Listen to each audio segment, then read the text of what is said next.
Ang hindi alam ni Princess, ang magbibigay sa kanya ng regalo ay kausap na ni Kuya. Hi po, I'm Mami Lali, Mommy of Princess Aliyah po. Kwentuhan mo nga ako tungkol kay Princess. Siya po yung anak ko na sobrang malambing. Medyo tahimik talaga. Pero pag nakilala mo na siya, sobrang malambing. Like pag may mga nagawa po siya na parang medyo binabawalan ko, wag mong gawin to ha. Hindi siya nakikinig sa'yo, patatawanin ka lang niya ng patatawanin hanggang sa parang hindi mawawala na lang yung ano mo sa kanya, yung inis mo sa kanya. Sorry na mami, I love you mami. Kasi homeschool, so palaging nasa bahay lang. So pag uuwi ako, mami, hi mami, I love you. So, yun yung namimiss ko.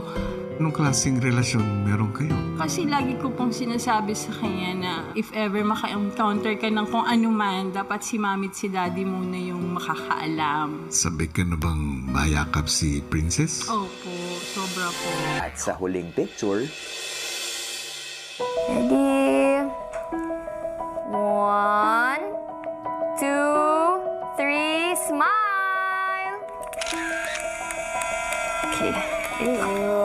Check mo.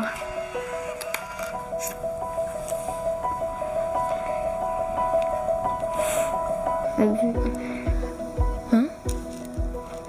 Oh my gosh. Oh my gosh. Hindi ko kayang lumingon.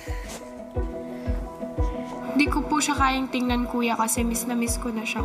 What? Oh my...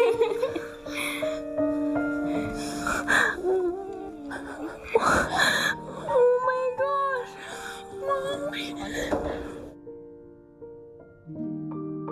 Miss na miss ka ni mami, tsaka ni daddy, si ate, si papa, si mama.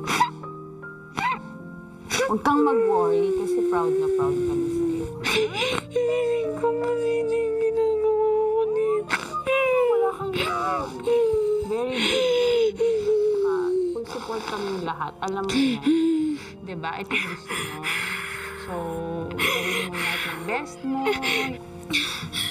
Proud na proud kami sa'yo, anak. Nung naharap ko na po siya, hindi na po ako natakot, kuya, kasi lalo na po nung nag-start na din siyang kausapin ako, tapos i-reassure ako na proud sila, na sinusuportahan nila ako. Galingan mo lang.